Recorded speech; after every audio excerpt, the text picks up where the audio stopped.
বলো।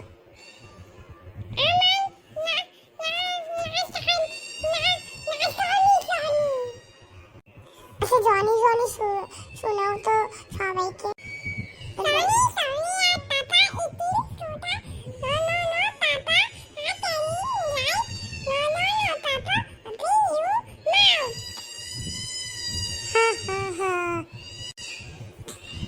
ওয়াও সুন্দর তো, তুমি অনেক ভালো কবিতা শুনতে পারো।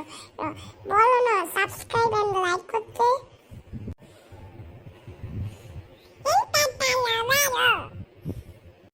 আমার ভাইয়ের কথা একটু বুঝবেন না। আর আমি হলাম ইলহাম। এখন আসে না ওই যে আমাদেরকে সাবস্ক্রাইব এন্ড লাইক করবেন। টাটা সবাই।